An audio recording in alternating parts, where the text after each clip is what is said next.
محفل کے ساتھ جو ہے ہمارے اس ادارے سے 242 تعداد ہو چکی ہے جن طالب علموں نے یہاں سے حفظ مکمل کیا 242۔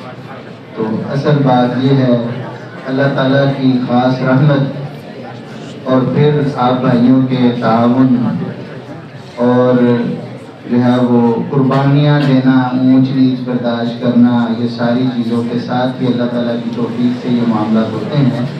تو اصل بات یہ ہے کہ اللہ تعالیٰ اپنی رحمت سے اس کو قبول و منظور فرمائے اور دنیا میں بھی اور آخرت میں بھی اس کو خیر و برکت کا ذریعہ بنائے۔ تو اب ہمارے پاس جو ہے اس ادارے میں جو امتحان ہوا تھا حفظ کا، تو اس حوالے سے 3 انعامات ہیں۔ ان میں سے ایک انعام تو قاری عثمان غنی صاحب کے لیے ہے۔ قاری عثمان غنی صاحب کی کلاس جو ہے وہ اول نمبر پر آئی، ان کی پہلی پوزیشن آئی۔ تو قاری عثمان غنی صاحب جو ہے وہ موجود ہیں، تو تشریف لائیں۔ ایسا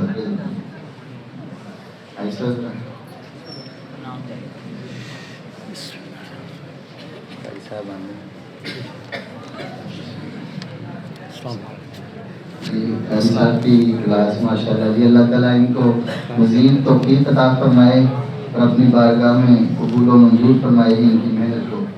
اب ایک انعام جو ہے اس حوالے سے ہے کہ ایک قاری صاحب نے اپنے اسٹوڈنٹ کو ماشاءاللہ اتنا اچھا تیار کیا ہے، محنت کی ہے کہ اس بچے نے صبح سے لے کر رات تک جو ہے وہ پورا قرآن مجید ایک دن میں سنا دیا تھا۔ سبحان اللہ! تو یہ بہت کم ہوتا ہے۔ تو قاری صاحب کے لیے بھی نام ہے کہ قاری فیصل صاحب کے لیے، قاری فیصل صاحب نے سنا ہے، اور جو بچہ جس نے سنایا ہے حافظ عدیل لطیف بھائی، حافظ عدیل لطیف لوگی ماشاءاللہ۔ ہاں جی، تو یہ اللہ تعالیٰ کی توفیق سے بھی یہ پہلے جی یہ چھوٹے بھائی کو حافظ عدیل صاحب کو، اور پھر یہ قاری فیصل صاحب کے لیے نام ہے ماشاءاللہ جی۔ اللہ تعالیٰ جی آپ کی محنتوں کو قبول و منظور فرمائے، اپنی بارگاہ میں اپنی خاص رحمت والا معاملہ فرمائے۔ تو 2-3 چیزیں ہیں۔ ایک تو یہ کہ انشاءاللہ ابھی یہ پروگرام بس 5-7 منٹ کے بعد ہم اس کو مکمل کرنے والے ہیں۔ پھر آپ کی خوش طبی کے لیے جو ہے مٹھائی کا بھی بندوبست ہے، اور مہمان نوازی کے لیے ساتھ کھانے کا طالب علموں کے لیے بھی اور آنے والے مہمانوں کے لیے بھی جو ہے مہمان بھائی جو ہے ادھر کھانا کھائیں گے اور طالب علم جو ہے وہ اوپر والے حال میں جائیں گے۔ تو ابھی ہم کچھ باتیں ذکر کرنا چاہتے ہیں کہ آپ سب بھائیوں کے تعاون سے اور خاص طور پہ اللہ تعالیٰ کی رحمت سے یہاں یہ نظام چل رہا ہے، اور ماشاءاللہ سے سینکڑوں طالب علم پڑھ رہے ہیں۔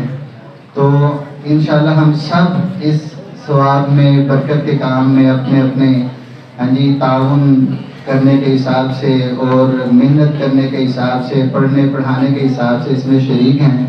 تو یہ جو بچے حفظ کر لیتے ہیں، ہمارے معاشرے میں حفظ کرنے کے بعد بہت سارے بچے اپنا حفظ ضائع کر بیٹھتے ہیں، کیونکہ بچے نے آگے مزید تعلیم حاصل کرنی ہوتی ہے، اور ہمارے عام اسکول وغیرہ میں قرآن مجید کی تعلیم کو باقی رکھنا یا اس کے حفظ کو باقی رکھنا یہ کافی طور پر ناممکن سی بات نظر آتی ہے۔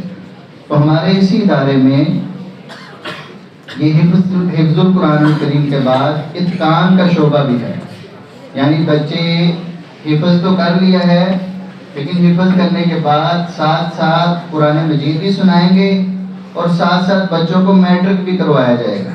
تو یہ بہت اچھی آپشن ہے، اور یہ کسی نعمت سے کم نہیں ہوتی ہیں چیزیں کہ آپ یہ جو ہے وہ اپروچ میں ایک ایسا ادارہ ہو جو آپ کے ماضی کو ضائع ہونے سے بھی ساتھ ساتھ بچائے، بلکہ اس کو آگے تک لے کر جائے۔ تو ہمارے اسی ادارے میں حفظ کے بعد اتقان اور ساتھ میٹرک کا بھی بندوبست ہے۔ پھر اس کے بعد آگے بھی سلسلہ یہ ہے کہ آپ علوم اسلامیہ، دین کے علوم سیکھیں، اور ساتھ جو ہے وہ BA اور MA تک، یہ میٹرک میں میرے خیال میں سائنس کا بھی سسٹم ساتھ ہے، اساتذہ رکھے ہوئے ہیں، وہ سائنس کے سبجیکٹس بھی پڑھاتے ہیں اور اسلامیات وغیرہ بھی پڑھاتے ہیں۔ تو ہمارا یہ بہترین انتخاب یہ ہونا چاہیے، اگر ہمارے لیے آنا آسان ہے، ممکن ہے، تو بچوں کو ادھر ہی ساتھ اٹیچ کر کے رکھیں، ساتھ ان کی منزل بھی مضبوط رہے گی، بھولیں گے نہیں۔ اور پھر جو ہے بچے آگے ساتھ، اگر آپ نے سائنس میں پڑھانا ہے یا آرٹس میں پڑھانا ہے، جس طرح بھی پڑھانا ہے، بچے وہ میٹرک بھی کر جائیں گے۔ اس کے بعد پھر آپ نے ڈیسیژن لینا ہے، پھر دیکھیں یہاں آپشن بھی ہیں، باہر بھی آپشن ہیں۔ تو اس لیے یہ قرآن مجید جو ہے اس کو پڑھتے رہنا چاہیے، ایک دفعہ مکمل کر لیا اور بس نہیں۔ نبی کریم صلی اللہ علیہ وسلم نے اس کے پڑھنے کے حوالے سے ہمیں اسپیشل ترغیب دلائی ہے، فرمایا اقرأوا القرآن، قرآن مجید کو پڑھتے رہو۔ ہاں جی، تعاہدوا بالقرآن، قرآن مجید کے ساتھ ایک وقت روزانہ کی بنیاد پہ آپ نے اسپینڈ کرنا ہے، ایک وقت گزارنا ہے۔ تو قرآن مجید پڑھنے سے کیا ہوگا؟ فرمایا فَإِنَّهُ يَأْتِي يَوْمَ الْقِيَامَةِ، یہ دنیا میں تو عزت اعزاز کی بات ہے، قیامت میں بھی آپ کے ساتھ آئے گا، شفیعاً لِأَصْحَابِهِ، پڑھنے والوں کے لیے سفارش کرے گا۔ تو ماشاءاللہ سے جو حافظ ہیں ان کو تو بہت زیادہ پڑھنا چاہیے، آتے جاتے سفر کرتے جب بھی ٹائم ملے۔ تو جو بھائی حافظ نہیں ہیں ان کو بھی قرآن مجید پڑھنا چاہیے روزانہ کی بنیاد پہ۔ ہم چھوٹے تھے ایسے بچوں کی طرح، تو ہمیں بھی یاد ہے کہ مسجد میں صبح فجر کی نماز ہوتی تھی، فجر کی نماز کے بعد نا وہ لکڑی کی وہ رہلیں ہوتی تھیں، تو ماشاءاللہ سے پوری لائن 1 2 3 لائنوں تک بزرگ نوجوان بیٹھتے تھے، روزانہ قرآن مجید کی تلاوت کرتے، پھر گھر جاتے تھے۔ اب تو نماز پڑھنے مشکل ہو گیا نا، تو یہ قرآن مجید کو جو پڑھنا ہے، اسی لیے برکت بھی تھی۔ ہم کہتے ہیں پہلا دور بڑا چنگا ہے، ان میں نیکی کی جو ریشو تھی وہ اور طرح سے عملی طور پر تھی۔ اب ہم نا نیک دکھنا چاہتے ہیں، نیک بننا کم چاہتے ہیں۔ ہاں جی، ہمیں یہ ہے کہ ہمارا جو بھی نام لے یا سنے یا کہے یا ہمارے برکے بہت اچھا ہے، ہم اندر سے اچھا نہیں ہونا چاہتے۔ ظاہری طور پر جس سے ملے ٹھیک، ادھر منہ کیا اس کی بدخوئی اس کی، تو یہ فضول باتوں کی بجائے ہمیں قرآن مجید سے تعلق اور مضبوطی لگانی چاہیے، اور اس کے بعد اپنی زندگی میں عملی طور پر اچھے مسلمان اور اچھے انسان بننا چاہیے۔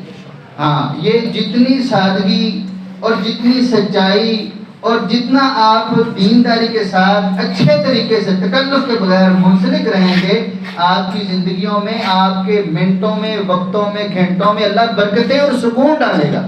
تو اس لیے یہ طالب علموں سے بھی یہی گزارش ہے، یہ بھی قرآن مجید پڑھتے رہیں، اور جو عام بھائی ہیں جنہوں نے حفظ نہیں بھی کیا، روزانہ کی بنیاد پہ کم از کم ایک ورقہ قرآن مجید کا ضرور پڑھیں، نیکیاں بڑی ملتی ہیں۔ یہ سورۃ الکوثر کے حوالے سے ایک عالم دین تھے، انہوں نے کہا جی یہ اتنا بھی پڑھ لو نا تو تقریباً انہوں نے گنا تھا 600 یا 400 نیکیاں بنتی۔ اب یہ انا اعطیناک الکوثر فصل لربک وانحر ان شانئک هو الابتر، اب کتنا ٹائم لگا ہے؟ تو اپنا نیکیوں کا اکاؤنٹ جو ہے اس کو بھی ہم نے بھرنا ہے۔ ہم روزانہ اپنا بینک بیلنس یا اپنا وہ جائز کیش اکاؤنٹ یا گھر میں جو اپنے اپنے سسٹم ہر بندہ جوڑتا ہے، وہ ہم گنتے ہیں اتنے ہو گئے ہیں، اتنے ہونے ہیں، اگلے سال میں نے اتنے جمع کر لینے ہیں۔ ٹھیک ہے، ضرورت ہے کرنا چاہیے، ٹھیک ہے، حرام حلال کی تمیز لازمی ہے، کریں۔ اللہ تعالیٰ نے آپ کے لیے مال و دولت سب چیزیں مومنوں کے لیے تو ہیں، تو یہ آخرت کے حوالے سے بھی یہ اس پر غور کریں، سب بھائی جو ہے نا توجہ دیں۔ تو اسی حوالے سے یہ ترغیب بھی دلانی تھی، اور آپ کو طالب علموں کے حوالے سے بتانا تھا۔ اللہ تعالی ہم سب کی محنتوں کو اپنی بارگاہ میں قبول و منظور فرمائے، اور ہمیں اخلاص کی نعمت سے مالا مال فرمائے۔ آپ بچے اپنی صفحے ذرا سیدھی کر لیں، تو بھائی جو ہے وہ مٹھائی کا بندوبست کریں، انشاءاللہ آپ کی خدمت کی جائے گی۔